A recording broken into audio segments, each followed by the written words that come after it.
Okay, it's excuse me, 10 o'clock. Call to order the Public Improvement Infrastructure Committee meeting. Meeting was properly posted on on February 20th. The first agenda item is discussion and possible action regarding the minutes of February 9th. Move the item. Right, it's been moved in second. All those in favor say aye. Aye. Item number 2, discussion and possible action regarding TIF 2 and 2A budget. Stacy? Yes, we turned in a request for reimbursement on the 11th floor project that we completed to Oklahoma City, $452,992. And they have it in hand right now, and we should hear from them in a few weeks. Are there any questions of Stacy? I'll entertain a motion to approve that report or accept the report. Move the item. Right, it's been moved in second. All those in favor say aye. Aye. Aye. Agenda item number 3, discussion and possible action regarding capital improvements list. I had no changes. All right, no action on that one. Item number 4, discussion and possible action regarding Oklahoma County Courthouse Annex 4th floor, 3rd floor investment capital building renovations and other actions needed before or after the renovation is complete. Jessica, do you have any action that you want to request on this item? I would request that you defer it to the next meeting. Okay, does anyone have any questions for Jessica? All right, I'll entertain a motion to defer this item. Move to defer. Right, it's been moved in second. All those in favor say aye. Aye. Aye. Thank you, Jessica. Item number 5, discussion and possible action regarding underrepresented report on ARPA projects. Bill, welcome. Good morning. We'll go through the list a little different today, specifically JJC elevator. We now have a start date of June 6th with completion of October 5th. Court clerk social distancing project is complete. We are keeping it open so we can review the AHU drive motor replacement. Then on the annex security front entrance, as you may have seen, we're starting to get the frames in, doors in, glass in, and we're working through that. That'll take about 3 weeks, and then we'll get the finishes in and reopen and do our switch over. Courthouse elevator start date will be April 6th with completion in June 22nd. Annex elevators, the first 3 are now scheduled to complete May 25th. And then the second 3 will start on June 22nd. That time period between the start and stop is our abatement in the second bank of elevators, asbestos abatement in the second bank of annex elevators. Behavioral care center, we're going through working with the schedule. Obviously, we've had some schedule concerns from the very start, but they're making progress and progressing with the structure, sheathing. We're doing all trades are on site right now working. So that's going as well as it can go right now. Got some weather and they're progressing. So that's a quick rundown. Any questions on? Okay. Questions for Bill? Stacey, do you have anything to add at all? All right, I'll entertain a motion to accept the report. Move to accept. All right, it's been moved in second. All those in favor say aye. Aye. Aye. Thank you. Thank you. Item number 6, discussion possible action update on meetings of the Citizens Bond Oversight Advisory Board. They did not meet, lack of a quorum, so the next meeting will be in March. All right. No citizen to speak, is that correct, Sharon? Okay, and then any new business? Any board comments? District 1 or 3? All right, I'll entertain a motion to adjourn. Move to adjourn. Okay, it's been moved in second. All those in favor say aye. Aye. Aye.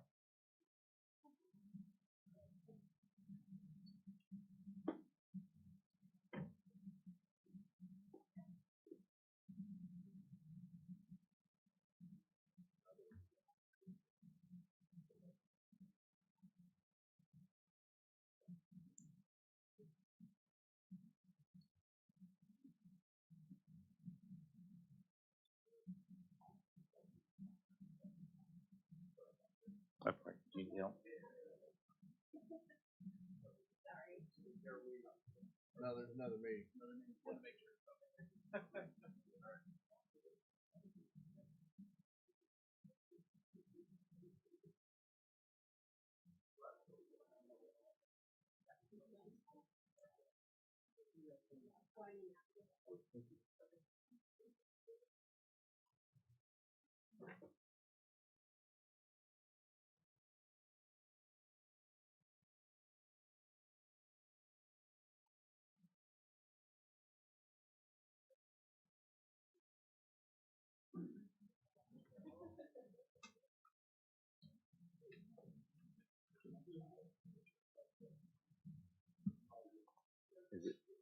Is it 10:05?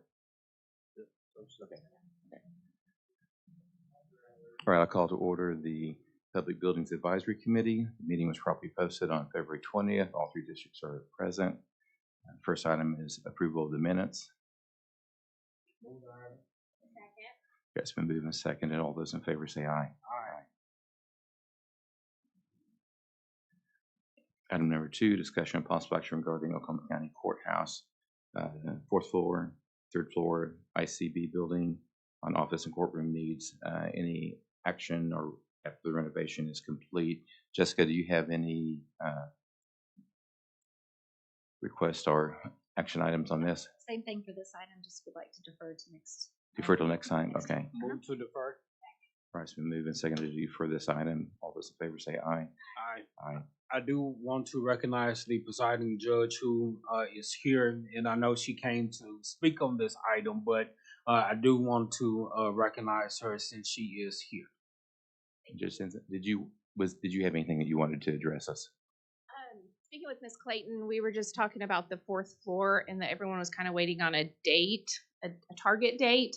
And due to already having a shortage of courtrooms and kind of pulling the activity from JJC back here, December of 2026 would be our target date. I also understand construction and delays, but that would end of December 2026 would be our target date. We're already 2 courtrooms short. We have 2 more judges potentially coming on. So no later than December 31st would be our target. We'd be willing to make changes along the way, but that would be where we'd like to start the discussion. Thank you. Thank you so much. Thank you for your attention today.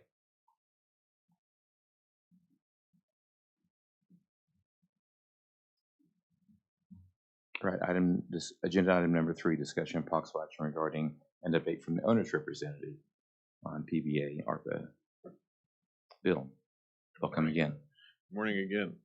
Emergency management. We're almost done. The AVL, the low voltage on Mr. Barnes' side, should be done at the end of this week. The sheriff's department is moving in. I believe they're moving right now. The signage, which was ordered late, final decisions were late, will be shipped in March. Currently, we have everything pretty well wrapped up in the basement. As you remember, sheriff's department is destroying or moving the files so that they can finish up with the finishes in the basement. So that project has gone very well. ICB elevator, we've completed warranty discussions. As you know, the ICB is going to extend probably until the May or June timeframe of 2027. The elevator is complete in its construction. We're going to move it to the very top floor and mothball it. And then once the building's complete, Kone's agreed to start the warranty on the date that it goes into service instead of right now. So I think that's very advantageous for the county, and they've been very cooperative with helping us with that. But the ICB elevator is complete. Metro 1 and 2 are complete, pending final punch list and state requirements. We're going through those right now. ICB remodel, we'll hear a lot about that today here shortly, but obviously the additional structural deteriorations found. We have the architectural engineering team here today. We'll speak a little later. Their proposals are in, and I think you're going to review those today, but there is a path forward, and we're going to go with the structural steel and the concrete option. And we'll get those costs, today. No, they're gonna give you a proposal on what we're gonna do, approximate costs for their design fees, and then as soon as they finish up, we will get the final construction costs. So we're probably a few weeks away from that. We can have realm of magnitude costs.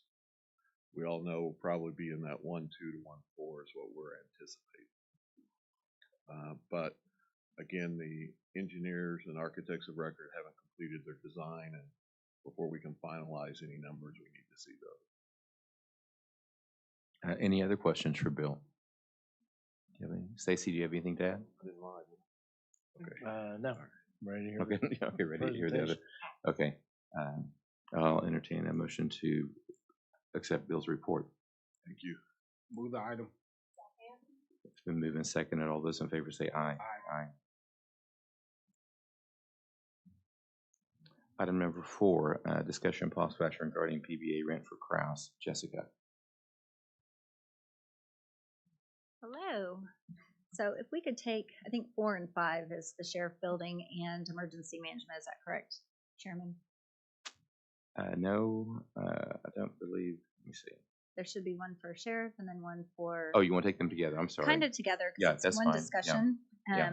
I think We'll it'd be consider- kind of confusing to split them up, No, but I've got you. but we wanted to make sure that you knew that these will be 2 separate contracts moving forward. Okay. So historically, We'll consider these items together, though. So yes, go but ahead. we'll take them together. Yeah. They're same discussion. So historically, we have had a contract that the BOCC pays the PBA in regards to a lease agreement for the Kraus building. In the past, we have rented 22,935 square feet.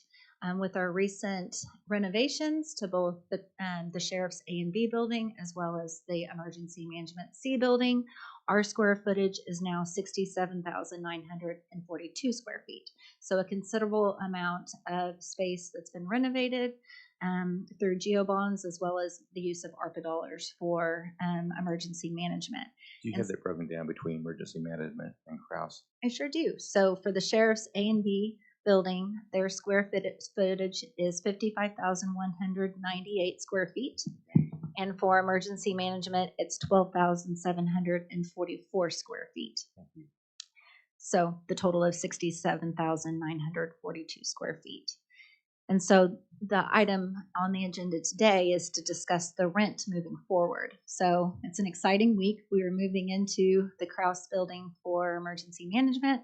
And so, and I believe that the sheriff also is in the process of moving in. So we will need to start paying rent effective next month for March. So you'll have 4 months for FY26 that we'll need to pay rent. And then, of course, I will need to budget for our estimate of need this week for FY27. And so with the increase of square footage annually in the past for the 22,000 square feet, 22,935 square feet, we have paid $15.49 per square foot.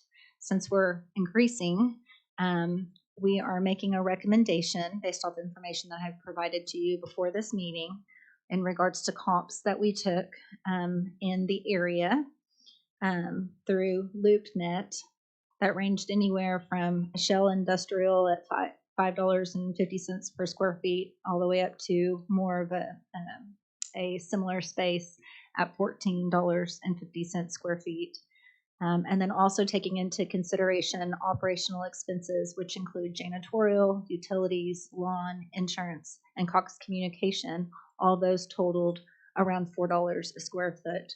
We would make the recommendation in order to move forward with rent at $10 a square foot based off of this information, starting next month and moving into FY27. What that would look like at $10 a square foot for both building A, B, and C for sheriff and emergency management, that would be $679,420 annually, which is $56,618.33 monthly. If you wanted that broke down by each contract, The sheriff's contract would be $551,980, and then the emergency management would be $127,440. And then that would be an increase for FY27 of $324,172.48 that we would have to come up with in addition to what we have budgeted in the past. But I'm sorry, what was that number? How much more? $324,172.48. So that would be your increase for FY27. And then starting next month for March, you would have 4 months that I would have to pay out of for FY26, and that totals $226,473.33. I have that available in my FY26 budget for general government, since we have budgeted for Kraus and ICB, and those have not had rent because they've been under construction. And so I can take care of that, those 4 months in this fiscal year without a problem. So my recommendation and request from you today for the sheriff's building would be to pay $10 a square foot. For the contract, that would be for $551,980 for the sheriff's A and B building. For number so 4. You're proposing the minimum rent of your market rent, because it was a 5 to 15, and then adding in your cost of the insurance and janitorial and everything, you get up to $10. Is that right? We just use that as a understanding of what the operational costs and the comps included. So therefore, those operational costs would be included in that $10 a square foot, and that's a decrease from the $15.49 that we've paid last year, but it is a lot more square footage. And you said you have submitted those CoStar comps to this body before? Yes. How long ago? Do you remember? On Friday or Thursday, because I was off Friday. Okay. So I sent all that information on Thursday. Oh, okay. But yeah, you haven't submitted it to the bottom. I did not submit it to the committee. No. Okay. I just shared all the information prior. Understand. So that way you guys were educated. Right. Questions for Jessica? Other questions? Keith. Hello. Come in, Keith. Hello. Keith, do you have any input on this? Do you have any input on the proposed new rental rate for Keith and I worked Kraus? on this together. So yeah. Do you have any other feedback other than all the numbers I just gave them? We proposed $10 a square foot. $10 is a baseline, and if you were to look at property in the vicinity of like kind and construction equipped the way it is, you wouldn't find it at $10 a foot anywhere. Something like that, you'd have to go outside a 3 or 4 mile radius, and you'd find that the numbers for office space like that, that would range anywhere from $15 to $23 a foot. So at $10, I think that's a value if you're trying to establish a baseline that gives you a beginning. Keep in mind that when we renew contracts for PBA, we always take into consideration the possibility of price increases based on a number of factors. Generally, it is the increase in the consumer price index that we use as a guide. Yeah. Thank you. I appreciate it, Keith. Any other questions at all? Or did anyone have questions for Keith at all? Okay. And so, Jessica, what action are you looking for from the board? Just $10 a square feet For the recommendation? For the recommendation for the sheriff building. Okay. Does anyone want to make a motion? I move for approval. All right, it's been moved and seconded to adopt your proposed rent for Kraus. All those in favor say aye. Aye. Aye. Thank you. Is there anything else that you need? The next agenda item would be for emergency management, and so saying just recommendation $10 a square foot for Kraus. All right. And maybe I said it the way the previous motion would have been for the sheriff's only, and so I'll entertain a motion for $10 a square foot. Yeah, for emergency management. If I move there's for one. approval. All right, it's moved and seconded for the same rate for emergency management to recommend to the BOCC. All those in favor say aye. Aye. Thank you. Thank you, Jessica.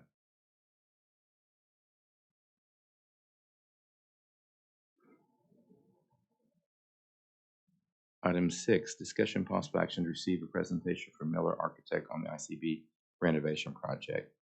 Keith? Okay. Morning. I'm Cody Pistolka. I'm with Miller Architects. Brought Scott Parker from our office as well. And we got, James Holt from PEC, our structural engineer, and then Aaron Lout from Lingo Construction to discuss the approximate budget and schedule. Thank you. I think everybody's probably pretty familiar with this building at this point, but I thought I would just do a brief overview of kind of where we were and how we got to where we're at today, and to give an explanation as to why the additional design services are being proposed and summarize some of the discoveries that have been made during investigation and construction throughout this project, and then give you an overview of how each redesign step has been necessary to ensure the stability of the building.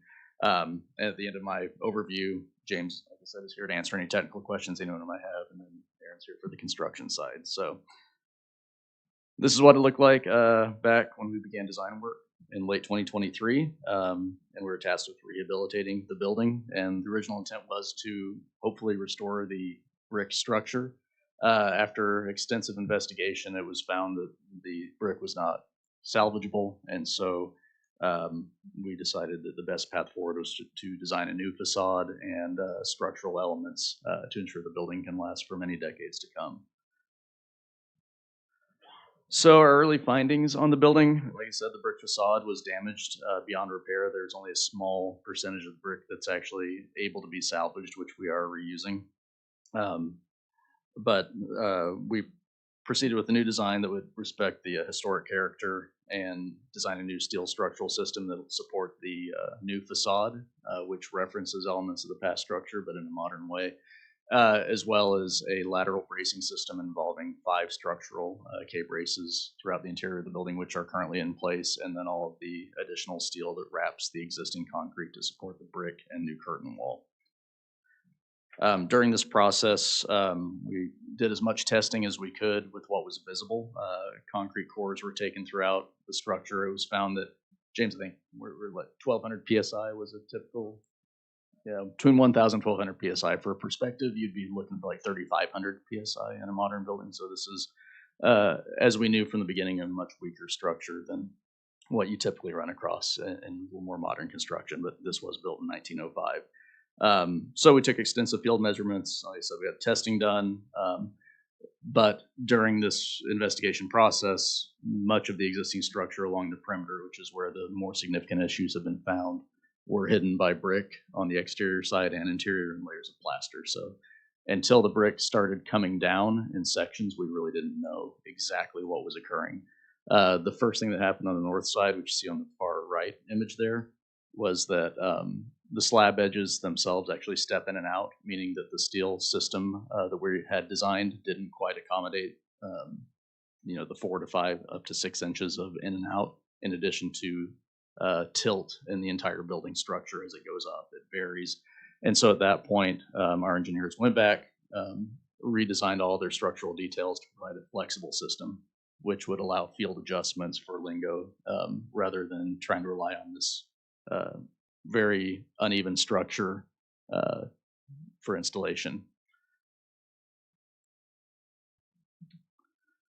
So that goes back to last September. So we have an additional service request that, based on the time spent, which was $32,000 for redrawing of the structural and architectural details related to the entire facade. And we worked back and forth with Lingo to determine how all those adjustments should be made. So that's all based on just the hours spent, and then a backup has been provided to the county for review.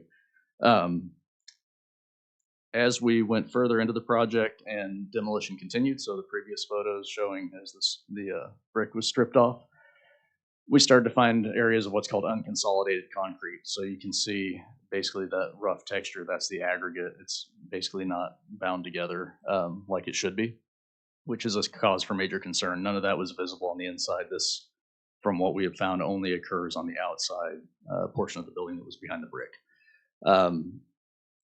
as we moved forward, the goal was to patch and repair because we anticipated some of this, areas that might, have voids or something, but not quite this type of honeycombing.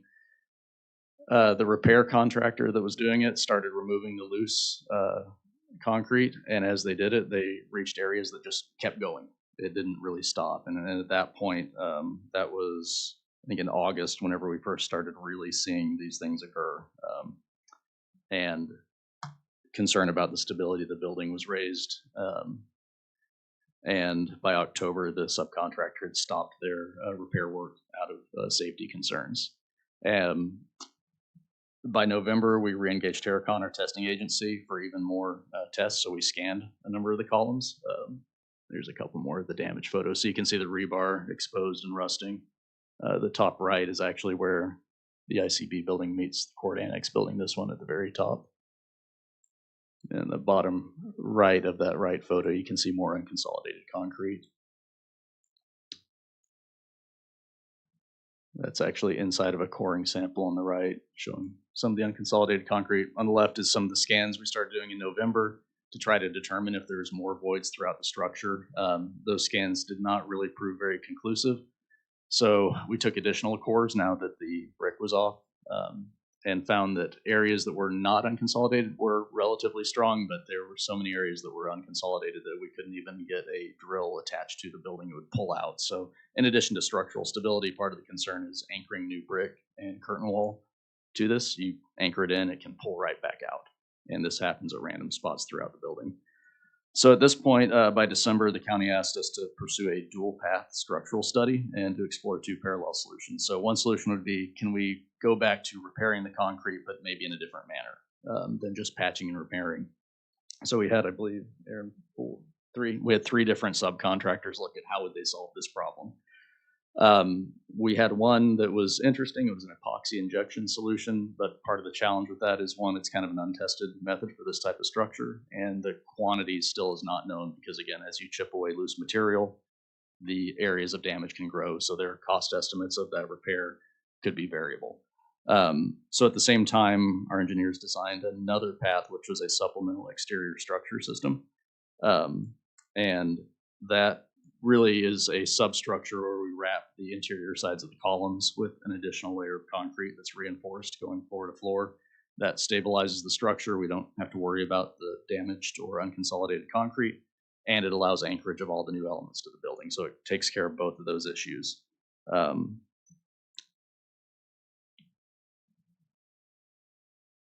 So to this point, to develop those two paths, our engineers are asking for $18,287.50 for the time spent since last fall to go through all these different studies with the repair methods and the other path of this supplemental structural system.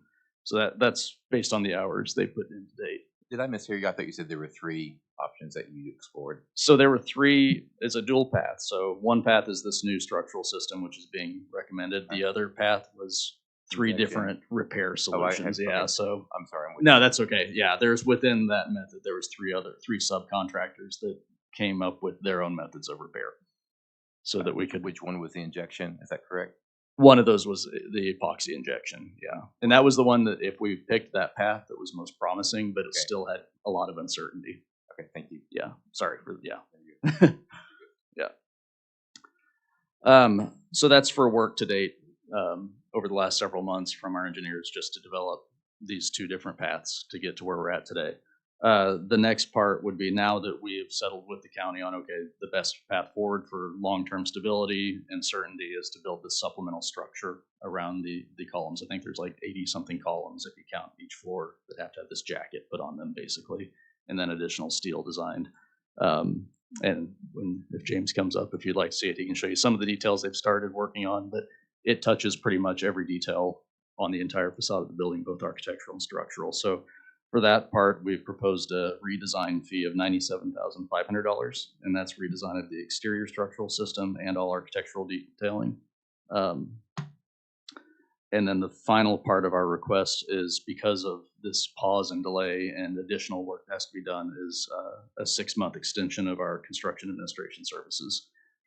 Just which is review of shop drawings, the things that are involved with us helping the contractor and the county move this from a design into actual construction. So for 6 months of additional CA for both architectural and structural, we're proposing $29,310, which is a number based on what we used in our original contract, just for this extended time.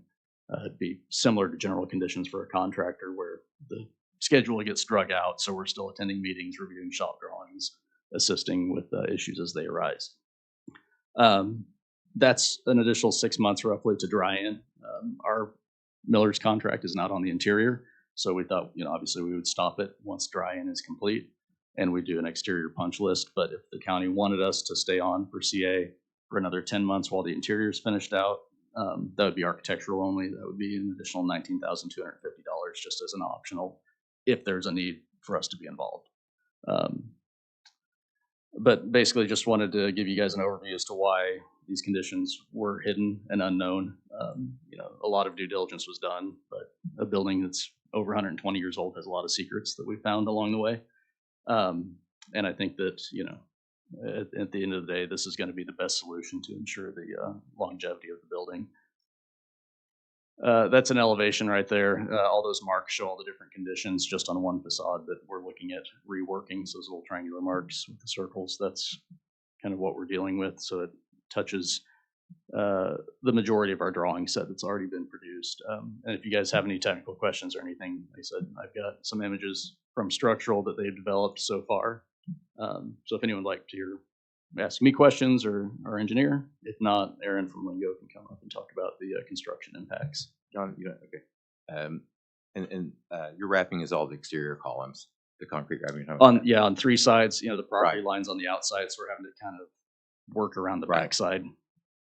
Stacy, do you have any comments or No, we questions? follow this with them about every week. Okay. Keith, do you have any comments or questions?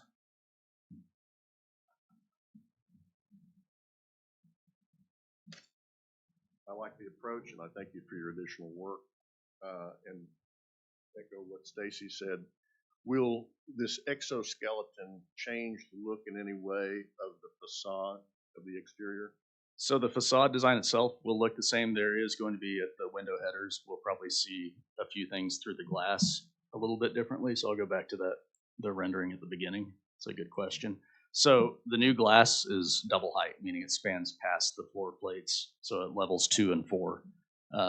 So there's no brick header at those locations. So part of the idea was to show some of the history of the building through the glass, so you can see what's actually behind it, not try to hide, the history of it. So at those headers, we believe there's going to be some additional steel going across there. So you'll see some steel, but it'll be through the glass, not on the actual exterior. The actual envelope will remain unchanged. The question for you, or maybe anybody else in the room, can you estimate what this additional steel exoskeleton installation, fabrication, and installation might cost? I'll defer to Lingo on that. I don't want to speak to their costs. We've been working with them on it, but if that's all right, I'd have Aaron come up and speak to that. Before you step away, what were the 3 figures again for the redesign and for the 6-month and the 10-month? Sure. So going back to last September, which was the previous redesign, once the facade was stripped off, that was $32,000, just basically based on time spent. The development of this dual path structural study that got us to this point is $18,287.50. The full redesign and reengineering of the entire facade, taking that from concept into construction documents, is $97,500, and that includes architectural and engineering. And then the extension of 6 months of CA services is $29,310. And then, like I said, if there was an additional 10 months requested, we could do that if the county needed us to. But at this point, Right. Stacy, do you see any reason to have them hang on for the interior part of the project? I think it's too early to tell. We'll just keep that as an option. Right. Okay. Yeah. Thank you. Go ahead, sir. On the Lingo part of it. Good morning. My name is Aaron Lott. I'm the project manager for Lingo Construction on this project. We were tasked to provide a rough order of magnitude cost based on the conceptual design that PEC provided. Based on where we are today, and if depending on the approval time, it's obviously been in the county's hands for a little bit. We're estimating we have general conditions for the extended time of construction. Like Bill had mentioned, it could be May or June we're looking at for 2027. When before this, the findings of the structural issues, we were slated to schedule to be done about middle of December of this year. And so that pushes out to June or July. And so based on the concept design that PEC provided with the concrete and the steel, we put a rough order of magnitude cost to the concrete portion, which was a little bit over $900,000. And then we got a budget number from our steel sub that we're contracted with, and that number was close to $250,000 based on the concept design that PEC provided. And then that number obviously doesn't include the general conditions, which is a little over $500,000. And then we have some construction contingency in there. And then this does not include any kind of miscellaneous interior finish adjustments or framing that's already been installed. A little bit of fire suppression that's been installed that will need to be reworked as we enlarge in the columns, and a little bit of electrical rough end for conduit relocation, things like that. So I'm sorry, the $500,000 represented what? General conditions. Like okay. Lingo's time on site, overhead, and yeah. Okay. Stacy, do you have any questions or comments? What was that total? So that round number is anywhere between 1.2 to 1.4. It's really more based on, this is the number that we feel that range would fall under based on the concept design that was provided from PEC. And so given that if they're released to provide 100% CDs, then we would look at that number look again at that as a firmer number. We've been hearing that magnitude for a while now, so. Keith, do you have questions or comments? Total estimated completed price with this in place? So this is for construction only, Lingo. So this does not include design fee. Oh, total for the contract value? Yes. Oh, I'd need to look back again. I'm sorry, I don't have that number on me today, but. Square foot cost of a completed project. Give me 1 second. Including the elevator. Yeah, so Lingo's contract value is 52, I think. Give me 1 second, I apologize. So the initial contract value is $14,468,197, and since we've started construction, we've had an approved change order value of $349,541.19, and so our current revised contract is $14,817,738.19. So that would not include anything that we've talked about today.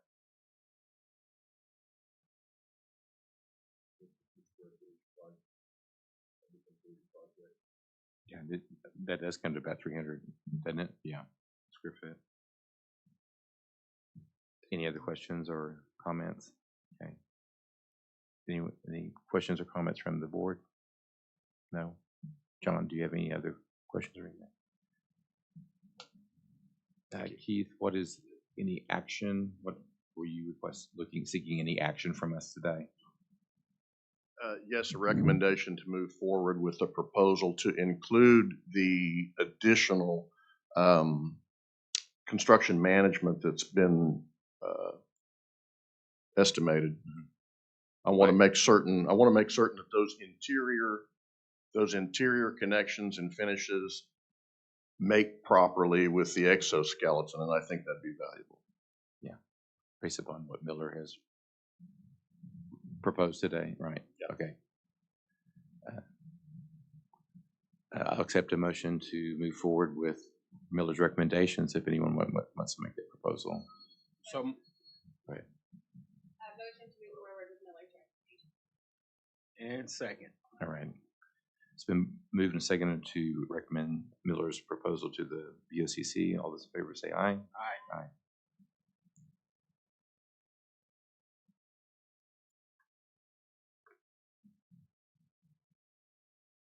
All right. No one has requested to speak. Any new business?